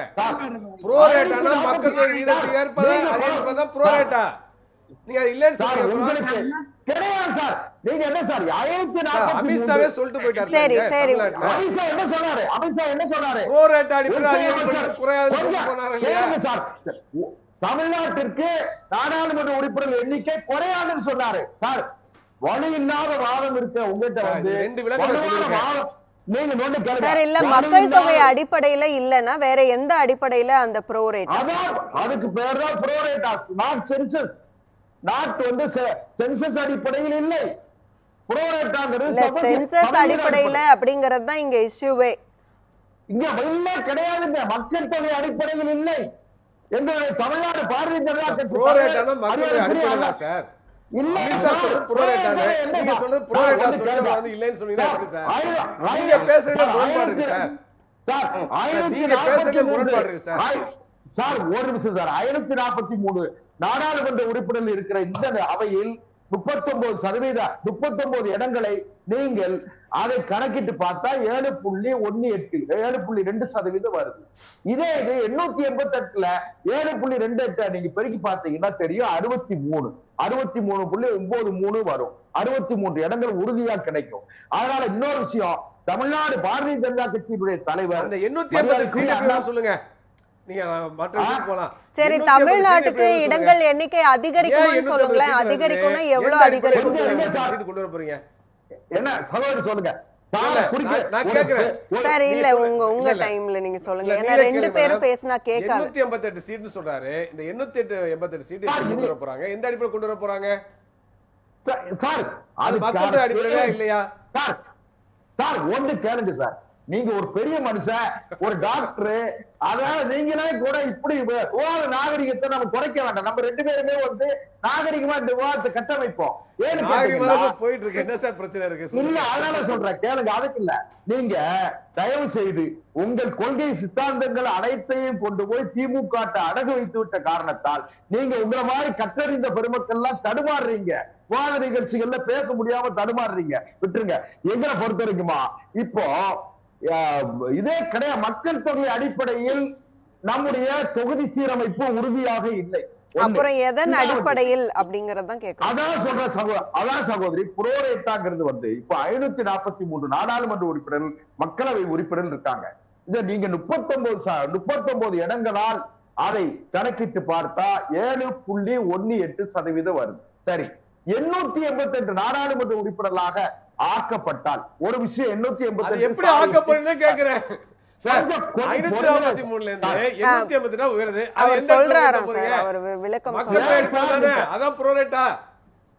பதட்டப்படாதீங்க சார். பதட்டம் இல்ல, ஒரு உண்மையை மறைக்கிறீங்க நீங்க. ப்ரோரேட்டா இல்லைன்னு சொல்றீங்க. அப்புறம் அதிகரிக்கணும். அது என்ன 858 சீட்டு? அது இல்ல எந்த அடிப்படையிலன்னு அவர் சொல்லட்டும், அதுக்கப்புறம் நம்ம கேட்கலாம். பதட்டம் வரும்போது எப்போன்னு கேட்டீங்கன்னா அதுதான் பதில் சொல்ல மாட்டேங்கிறாரு. பலகீனம் வரும்போதுதான் பதட்டம் வரும். நீங்க வலுவா நிக்கிறேன் வாதத்துல. இல்ல கேளுங்க, அதாவதுமா 71 சென்சஸ் படி நாம அன்னைக்கு 540, இன்னைக்கு 2022 அல்லது 2002 சென்சஸ் கணக்கு பண்ணி அன்னைக்கு 888 ஆக்க போறாங்க. கரெக்ட். அதான் ப்ரோரேட்டா. அதான் சார் ப்ரோரேட்டா. இல்ல சார், மக்கள் அடிப்படையில் அதிகப்படுத்தல, அதான் ப்ரோரேட்டான்னு சொல்றேன். அதுதான் கூடாதுன்னு சொல்றோம் நம்ம. கிடையாதுங்க சார். அதான் நீங்க சார் 543 எப்படி சார் பிக்ஸ் பண்ணோம்? ஏற்கனவே 500 தான் இருந்தது. அது எப்படி 543 ஆச்சு? மக்கள் தொகை இன்க்ரீஸ் ஆனதால அதுக்கேற்ப வந்து இன்க்ரீஸ் பண்ணாங்க. அதே போலவே நீங்க என்ன சூழ்ச்சி பண்றீங்கன்னாக்க 543 நீங்க வந்து 888 உயர்த்த போறீங்க. அது காரணம் என்ன சொல்றீங்க? மக்கள் தொகை அடிப்படையில் அதிகப்படுத்தணும்னு சொல்றீங்க. இதுதான் கூடாதுன்னு சொல்றோம். இது தவிர இது வந்து மாநிலங்கள் ஃபெடரல் சிஸ்டத்துக்கு எதிராக சொல்றோம். இப்ப அமெரிக்கால சார் ஒரு நிமிஷம் கேளுங்க. இல்ல மக்கள் தொகை அடிப்படையில இல்லனா எதன் அடிப்படையிலன்னு அவர் விளக்க வேண்டியது இருக்கு. அவரோட விளக்கத்தை கேட்டுட்டு நம்ம விளக்கம் தவறா சொல்றாரு. சென்சஸ் சொல்றாரு. சென்சஸ்ல என்ன அர்த்தம்? மக்கள் தொகை தானே அவர் என்பதை மக்கள் பார்க்கட்டும். நெறியாத சகோதரி நம்மள 2 பேரும் நெறிப்படுத்தட்டும். ஒரு சின்ன இடைவேளை எடுத்துக்கலாம் சார், தொடர்ந்து பேசலாம். நேர்களே, ஒரு சிறிய விளம்பர இடைவேளைக்கு பிறகு பவர் பாலிடிக்ஸ் மீண்டும் தொடரும்.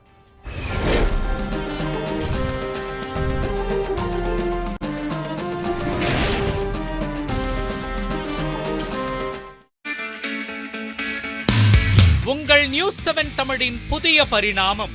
டிஜிட்டல் யுகத்தில் சமூக வலைதளங்களில் முன்னணி ஊடகமாக முத்திரை பதித்துக் கொண்டிருக்கும் உங்கள் news 7 Tamil YouTube, Facebook, Instagram, ShareChat, X போன்ற தளங்களை தொடர்ந்து தனித்துவத்துடன் செய்திகளை விரைவாக வழங்க வாட்ஸ்அப் சேனலாக உங்கள் உள்ளங்கையில் உண்மை செய்திகளை உடனுக்குடன் பெற வாட்ஸ்அப்பில் பின்தொடருங்கள். நாளுக்கு நாள் தீவிரமடையும் செய்தி என்ன? திமுகவை பொறுத்த வரைக்கும் அரசுங்கிற பொறுப்புல இருக்கிற போது அவங்க வந்து ஆதிவாசி ஒருத்தரை வந்து கருத்தை சொல்வதற்கு உரிமை இருக்கிறது. எந்த கட்சியை வேணாலும் விமர்சிக்கலாம். பேசியது தவறில்லை, உள்நோக்கத்தோடு விமர்சிக்கிறார்கள் சொல்ல வரீங்க. இந்த ஆக்ஷன்ஸ் எல்லாம் நேத்துக்கு அப்புறம் அரசு ஏன் எடுத்திருக்காங்க? 2019 தேர்தலில் இருந்த கட்சிகள்லாம் இன்னைக்கு என்டிஏவில் இல்ல. நம்பிக்கை உருவாக்கணுங்கிறதா எல்லாருடைய கேள்வி நேரம் தினமும் இரவு 7 மணிக்கு. நேயர்களின் கனிவான கவனத்திற்கு ஒரு நாளின் உதயம் முதல் அஸ்தமனம் வரை அனைத்து நிகழ்வுகளையும் குறுஞ்செய்திகளாக, வீட்டு வாசல் முதல் விண்மின் மண்டலம் வரை அலசும் அரிய செய்திகள், 24 மணி நேரத்தின் முக்கிய உலக நிகழ்வுகள் அனைத்தும் 100 செய்திகளாக 30 நிமிடத்தில், விளம்பர இடைவெளியின்றி விறுவிறுப்பான விரைவு செய்திகள்,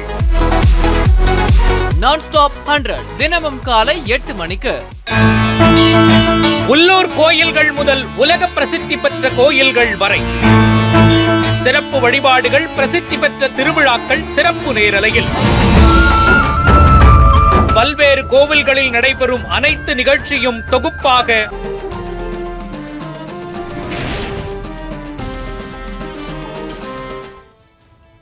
பவர் பாலிடிக்ஸ் மீண்டும் தொடர்கிறது. தொகுதி மறுசீரமைப்பு எதிர்ப்பை தீவிரப்படுத்துகிறதா திமுகன்னு பேசிட்டு இருக்கோம். தொடர்ந்து பேசலாம்.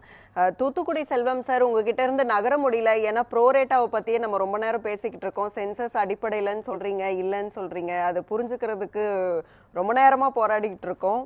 ரொம்ப சிம்பிளா அதை சொல்லுங்க. ப்ரோரேட்டாங்கிறது இப்ப இருக்கிற நாடாளுமன்ற உறுப்பினர்கள் அடிப்படையில் கணக்கிட்டு வரக்கூடிய நாடாளுமன்ற எண்ணிக்கை அதிகப்படுத்தப்படுகிற நாடாளுமன்ற உறுப்பினர்கள் அந்த சதவீத அடிப்படையில் தமிழ்நாட்டிற்கு 63 இடங்கள் கிடைக்கும். இல்ல, மக்கள் தொகை கட்டுப்பாட ரொம்ப தீவிரமா தென் மாநிலங்கள் அமல்படுத்துச்சு. அவங்களுடைய பிரதிநிதித்துவம் குறையக்கூடாதுன்னு தான் கடந்த 2 இந்திரா காந்தி அரசும் சரி வாஜ்பாய் அரசும் சரி அவங்க இவ்வளவு காலக்கெடு வச்சு இவ்வளவு தூரம் தள்ளி வச்சிருக்காங்க. சோ அப்ப அத கன்சிடர் பண்ணலையா பிஜேபி ஒரு பொருட்டாவே? சகோதரி, ஒண்ணு கேளுங்க. காலத்துக்கு தகுந்தாற் போல மாற்றங்களை ஏற்படுத்துவதுதான் மனித இயல்பு, மனித வாழ்க்கைக்கு தேவையானது. இன்னொரு விஷயம் என்ன கேட்டீங்கன்னா, டீலிமிட்டேஷன்ங்கிறது மறுசீரமைப்பு ஒரே நாளில் ஒரு இரவில் நடப்பது அல்ல. அது டீலிமிட்டேஷன் கமிட்டி ஃபார்ம் பண்ணி அந்த கமிட்டி ஒரு கருத்துரு உருவாக்கி அதுக்கு பிறகு அது டிஸ்கஷனுக்கு இப்ப டிபேட்டுக்கு அதுக்கு பிறகுதான் முடிவு பண்ணணும். இப்போ அப்படிப்பட்ட சிந்தனையோ தேவையோ அது இல்ல, அவசியம் இல்ல. ஒண்ணு. ரெண்டாவது, ஒருவேளை இவங்க இப்போ இன்னைக்கு தேவையில்லாம ஒரு நெருப்பை பத்த வச்சு விட்டுருக்காங்க. எது? டீலிமிட்டேஷன் அப்படின்னு ஒரு நெருப்பை பத்த வச்சிருக்காங்க. அந்த நெருப்பு தேவையில்லாம போய் குழப்பத்தை டாக்டர் ரவீந்திரநாத் போன்றவர்களை குழப்பிட்டு இருக்கிறதுனால நான் சொல்றேன். சரி, ஓகே சார், தொடர்ந்து பேசலாம். ரவீந்திரன் சார் கிட்ட பேசிட்டு வந்துறேன். சார், இது என்னன்னா இது தேவையில்லாத ஒரு விஷயம் அப்படின்னு அவர் தொடர்ச்சியாக சொல்லிக்கிட்டே இருக்காரு. இன்னொரு விஷயம் என்னன்னா, மக்கள் தொகை அடிப்படையில ஒரு பிரதிநிதித்துவம் கொடுக்குறோம் அப்படின்னா, இப்போ உத்தரப்பிரதேசத்துல மக்கள் தொகை அதிகம். ஸோ அதுக்கேற்ற மாதிரி அங்க உறுப்பினர்களோட எண்ணிக்கை ஜாஸ்தியாக வேண்டியதும் அதிகங்கிற ஒரு பாயிண்ட் இருக்குல்ல. நீங்களும் அதே பாயிண்ட் தான் இருக்கீங்க, அவரும் அதான் சொல்றாரு. ஆனா அதை ஏத்துக்க மாட்டேங்கிறாரு. இப்போ என்னன்னாக்க 1972 இந்தியாவோட மக்கள் தொகை 54.8 கோடி. அதுக்கேற்ப 543 எம்பின்னு சொல்லி அவங்க ஃபிக்ஸ் பண்ணுறாங்க. 500லேருந்து 543 வருது. அப்போ இன்றைக்குள்ள மக்கள் தொகை 2026 வரக்கூடிய சென்சஸ் அடிப்படையில், ஏன்னா கொரோனானால தள்ளி போயிடுச்சு, அந்த அடிப்படையில் 858 சீட்டு உருவாக்க போகிறோம்னு சொல்கிறாங்க. அப்போ 880 சீட்டு அதிகரிக்குதா இல்லையா? அது எந்த அடிப்படையில்? சென்சஸ் அடிப்படையில் தானே. அப்போ மக்கள் தொகைக்கு ஏற்ப சீட்டு அதிகரிக்குதா இல்லையா? அது ப்ரோ ரேட்டா தானே. அதனால நான் என்ன சொல்லலாக்க, யூபில 80 சீட் இருக்கு, தமிழ்நாட்டுல ஒரே நிமிஷம் சார். சார், சென்சஸ் அடிப்படையில இல்லனா என்ன அடிப்படையில அப்படின்னு ரொம்ப நேரமா கேட்டுக்கிட்டே சகோதரி, நான் மறுபடியும் நான் சொல்றேன், நீங்களும் சகோதரியும் கூட 543 உறுப்பினர்களுக்கு 39 உறுப்பினர்கள், 888 உறுப்பினர்களுக்கு 63 உறுப்பினர்கள். இந்த 543 உறுப்பினர் ஃபிக்ஸ் பண்ணது அன்னைக்கு இருந்த மக்கள் தொகை ஏற்பாடு சொல்றேன், சரிங்களா? 543 உருவாக்குறாங்களா மக்கள் தொகைக்கு ஏற்ப. இப்போ 888 கொண்டு வரதுக்காக முயற்சி பண்றாங்களா, அது இன்றைய மக்கள் தொகைன்னு சொல்றேன். அப்படி வருகின்ற பொழுது யூபில உத்தரப்பிரதேச சீட் அந்த 848 மக்கள் தொகை அடிப்படையில கொண்டு வருவீங்கன்னு சொல்றாரு. அது சென்சஸ் அடிப்படையிலயா இல்லையா? சகோதரி, 888ங்கிறது சென்சஸ் அடிப்படையில கிடையாது. புரோரேட்டாங்கிறதே நீங்க தயவு செய்து கொஞ்சம் அதை பாருங்க. புரோரேட்டாங்கிறது சமச்சீர் விகிதம். இன்னொன்னு, 543 இடங்கிற மொத்த 543 மொத்த உறுப்பினர்களில் 39 உறுப்பினர்கள் எப்படி வந்திருக்கிறாங்களோ அதுக்கு எத்தனை சதவீதமோ அதே போல கூட்டப்படுகிற நாடாளுமன்ற எண்ணிக்கை, அதிகப்படுத்தப்படுகிற நாடாளுமன்ற உறுப்பினர்கள் எண்ணிக்கைக்கு தகுந்தாற் போல இப்ப 80 நாடாளுமன்ற உறுப்பினர்களை கொண்ட உத்தரப்பிரதேசம் 133 ஆகும். ஓகே சார், அவர் பேசிரட்டும். இல்ல ரொம்ப நேரம் உங்களுக்கு டைம் கொடுத்துட்டேன். ரொம்ப சிம்பிள். 543 சீட்டா இருந்தப்ப 543 சீட்டா இருந்தப்ப தமிழ்நாடு 39 கொடுத்தாங்க, உத்தரப்பிரதேசம் 80 கொடுத்தாங்க. ஏன்? மக்கள் தொகை அடிப்படையில் தானே. அதுதான் ப்ரோரேட்டான்னு பேர். இப்ப நான் என்ன சொல்ல வரேன்னா, இந்த ப்ரோரேட் அடிப்படையில் இருந்தாலும் தமிழ்நாடு பாதிக்கப்படுது. அதே சமயத்துல இன்றைக்குள்ள எண்ணிக்கை அடிப்படையிலேயே மக்கள் தொகை ஏற்ப மாநிலங்களவை தொகுதிகளை மறுவரை செய்து கொள்ளலாம் என்று சொன்னாலும் பாதிக்கப்படுது. அப்ப இன்றைக்குள்ள மக்கள் தொகை அடிப்படையில் நம்ம தொகுதிகளை மாற்றிக்கொள்ளலாம் என்று சொன்னா தமிழ்நாட்டுக்கு 8 சீட்டு குறையுது, கேரளாவுக்கு 8 சீட்டு. இல்ல, அமித்ஷா அவர்கள் சொன்னதுமே இப்ப இருக்கிற இடங்களோட எண்ணிக்கை குறையாது அப்படின்னு அவங்க தொடர்ச்சியா சொல்லிட்டே இருக்காங்க. 2 விஷயம் இருக்கு மேடம். ஒண்ணு ப்ரோரேட்டான அதிகப்படுத்தினாலும் வச்சுங்களேன், அந்த அடிப்படையில் அதிகரிச்சாலும் தமிழ்நாடு பாதிக்கப்படுது. ஏன்னா உத்தரப்பிரதேசல சீட் அதிகரிக்கிற மாதிரி தமிழ்நாட்டு அதிகரிக்காது. தமிழ்நாட்டை பாத்தீங்கன்னா 39 49 சீட்டா தான் உயருது, 10 சீட் தான் உயருது. ஆனா உத்தரப்பிரதேசுக்கு 80லேருந்து 143 சீட்டா உயருது. அப்ப 63 சீட் உயருது. மத்திய பீகாருக்கு 39 சீட் உயருது, ராஜஸ்தானுக்கு 25 சீட் உயருது, மத்திய பிரதேசம் 23 சீட் உயருது, கேரளாவுக்கு 1 சீட் கூட உயராது, அதிகரிக்காது. அப்ப நீங்க பார்க்கணும், புறரேட்டான ஒரு பாதிப்பு தான். அதே சமயத்துல இன்றைக்குள்ள 543 தொகுதி அடிப்படையில் மாநில மக்கள் தொகை வைத்துக்கொண்டு நம்ம வந்து திரும்ப மறுவரை செய்யணும்னு சொல்லி முயற்சி பண்ணாலும் அப்பயும் தமிழ்நாடு பாதிக்கப்படுது, கேரளா பாதிக்கப்படுது, பல மாநிலங்கள் பாதிக்கப்படுது. அதனால நான் என்ன சொல்றோம்னாக்க கேப் ஃபிக்ஸ் பண்ணணும். இன்னைக்கு என்ன நிலைமையோ அதை நீடிக்கணும்னு சொல்றோம். இது வந்து உதாரணம் அமெரிக்கா தான். அமெரிக்காவில் பார்த்தீங்கன்னாக்க 1913 people's representative house of representative வந்து 100 இயர்ஸா வந்து ஒரே மாதிரி தான் 5 இடங்கள்லாம் அதை கேப் போட்டாங்க. அப்ப மக்கள் தொகை அன்னைக்கு இருந்த மக்கள் தொகையை விட இன்னைக்கு மக்கள் தொகை 4 மடங்கு அதிகரிச்சிருக்கு. 4 மடங்கு அதிகரித்தாலும் கூட அந்த 435 சீட்டை அவங்க அதிகரிக்கல. அதே போலவே நிலைமை வந்து இந்தியாவில் உருவாக்கப்பட வேண்டும்.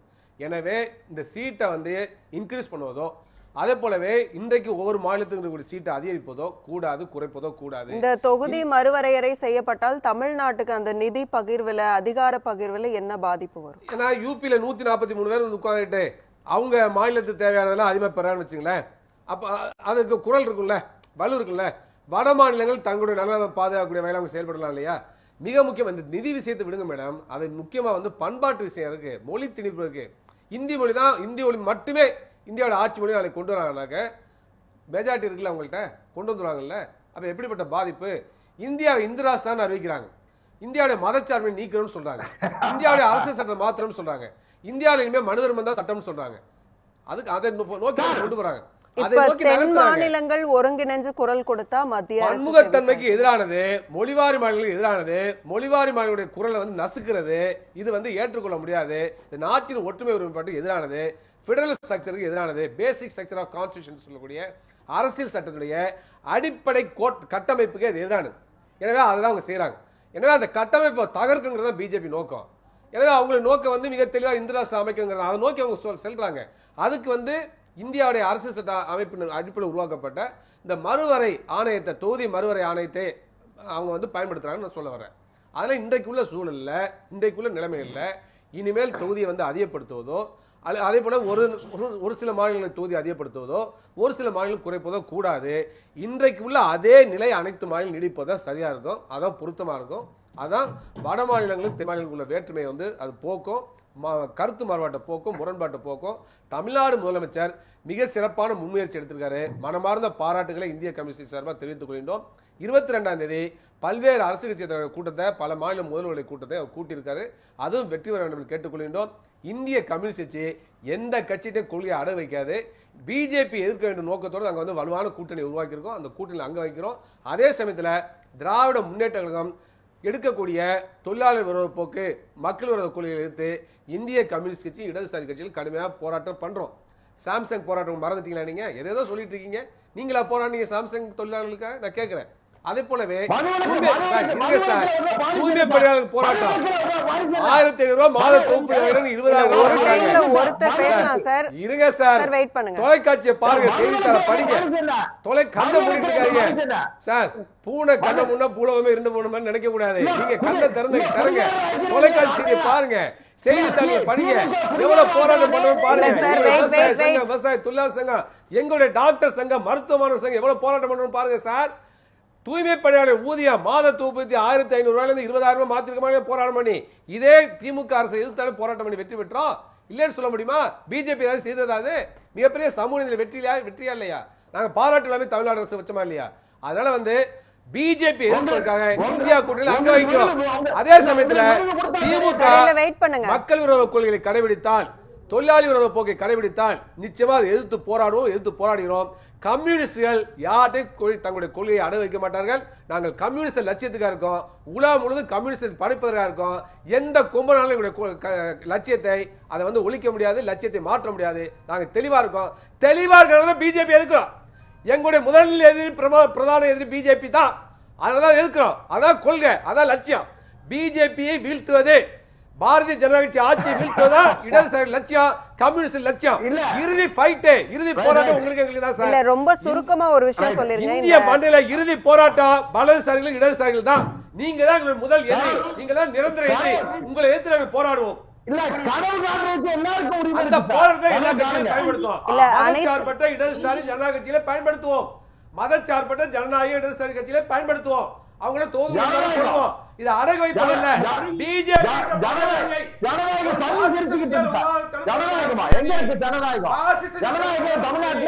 ரெண்டு பேரும் மாறி மாறி பேச வேண்டாம். தெளிவா இருக்கும், கொள்கையோட இருக்கும். தெளிவா போராடுறோம், உறுதியோட போராடுறோம். எங்களுடைய முதலீடு பிஜேபி தான் மோடி அரசாங்கத்தை ஆட்சி விட்டு அகற்றுவது நோக்கம். அனைத்து கட்சி கூட்டம் கூட்டினதன் மூலமாக கிடைத்த படிப்பினை என்ன, அது சுருக்கமா சொன்னீங்கன்னா? படிப்பினை முதலமைச்சர் மிக தெளிவாக எல்லா கட்சிகளுக்கும் அவங்க டைம் கொடுத்தாங்க. ஒரு ஜனநாயக தன்மையோட கருத்துக்களை கேட்டு முடிவு பண்ணியிருக்காங்க. அதனால இதுல வந்து தென் மாநிலங்கள் அதே மாதிரி பாதிக்கப்படக்கூடிய மாநிலங்கள் அனைத்து இணைந்து செயல்படும் நோக்கத்தோட இன்றைக்கு வந்து பல்வேறு மாநில முன்னாள் முதலமைச்சர்கள் பல்வேறு எதிர்கட்சி தலைவர்கள் அழைப்பு கொடுத்திருக்காங்க. இப்ப கேரளா முதலமைச்சர் வர்றாரு. எங்களுடைய கட்சியுடைய நாடாளுமன்ற உறுப்பினர்கள் பினராயி விஜயன் அவர் வந்து வருகிறார். பினாய் விஸ்வம் அவர் வருகின்றார். அதே போல பல பேர் நீங்க வர்றாங்க. அப்ப இந்திய கம்யூனிஸ்ட் அந்த முயற்சியை வரவேற்கிறது. மாநில உரிமையை காப்பதற்காக, இந்தியாவுடைய கூட்டாட்சியை காப்பதற்காக, இந்தியாவுடைய பெடரல் ஸ்ட்ரக்சர் சொல்லக்கூடிய அதாவது பேசிக் ஸ்ட்ரக்சர் ஆஃப் கான்ஸ்டிடியூஷன் சொல்லக்கூடிய அரசு சட்டத்துடைய அடிப்படை கட்டமைப்பு பாதுகாக்க திராவிட முன்னேற்ற அரசு நம்முடைய முதலமைச்சர்கள் எடுக்கக்கூடிய அனைத்து நடவடிக்கைகளுக்கும் இந்திய கம்யூனிஸ்ட் உறுதியாக நிற்கும், உறுதியாக ஆதரிக்கும். மாற்று கருத்தே கிடையாது. இதுல எந்த விதமான குழப்பத்தை பிஜேபி செய்தால் அதையும் முறியடிப்போம். சரி, ஓகே. தூத்துக்குடி செல்வம் சார், அவர் ஒரு விஷயம் சொன்னார்ல, அமெரிக்காவில் வந்து 50 மாநிலங்கள் இருக்கு, 100 வருட காலமாக ஒரே ரேட், அந்த ஒரே எண்ணிக்கையை தான் ஃபாலோ பண்றாங்க, ஏன் அதை வந்து இந்தியால இங்க ஃபாலோ பண்ணக்கூடாது அப்படின்னு கேட்கிறார்ல. அமெரிக்க அதிபர் டொனால்ட் ட்ரம்ப், ஆனா இந்தியாவினுடைய தலைமை அமைச்சர் மரியாதைக்குரிய பிரதமர் நரேந்திர மோடி. ரைட். ஒண்ணு நீங்க பிரிக்கிற அந்த ரேட்ல வந்து சமநிலை இல்லைன்னு தானே கேக்குறாங்க. இல்ல சகோதரி, ஒண்ணு இவங்களுக்கு இந்த அரசு திராவிட முன்னேற்ற கழக அரசு மக்கள் மத்தியில் மிகப்பெரிய அளவில் நெருக்கடிகளை சந்தித்திருக்கிறது, வெறுப்பை சந்தித்திருக்கிறது. திமுகவினருக்கும் மக்களுக்குமான இடைவெளி நாளும் பொழுதும் அதிகமாகிட்டு. ஒண்ணு. ரெண்டாவது, இன்னொன்னு, இடி என்போர்ஸ்மெண்ட் டைரக்டரேட், சிபிஐ எல்லாம் வந்து இவங்களுக்கு ஒண்ணு நடவடிக்கை இவங்களுக்கு ஆதரவா எடுத்துட்டா சரிப்பாங்க. இபியோ இடியோ சிபிஐயோ ஒரு இண்டிபெண்டன்ட் பாடி. அவங்க இப்போ ஒரு தரவு இல்லாம இன்னைக்கு வேற ஒண்ணு வேண்டாம். தமிழ்நாடு அரசு ஒரு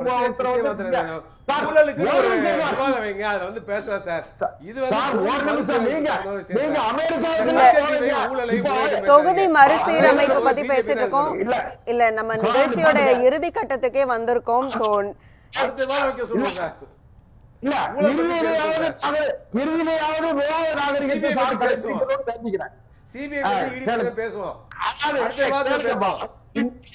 திமுக அரசு மக்கள் மத்தியில் மிகப்பெரிய அளவில ஊழல் நிறைந்த அரசாக பார்க்கப்படுகிறது. இந்த அரசு மக்கள் தொகுதி மறுசீரமைப்பு தொகுதி சீரமைப்புக்கும் பிரச்சனை கிடையாது, மாநில உரிமைகளுக்கும் பிரச்சனை கிடையாது. இந்த மாநில நிகழ்ச்சியோட இறுதி கட்டத்துக்கு வந்திருக்கோம் சார். நிகழ்ச்சியில பங்கேற்று கருத்துக்களை பகிர்ந்து கொண்ட 2 சிறப்பு விருந்தினர்களுக்கும் மிக்க நன்றி. முடிச்சுக்கலாம் சார், முடிச்சுக்கலாம். Thank you so much. மீண்டும் மற்றொரு நிகழ்ச்சியில் சந்திக்கலாம். நன்றி, வணக்கம்.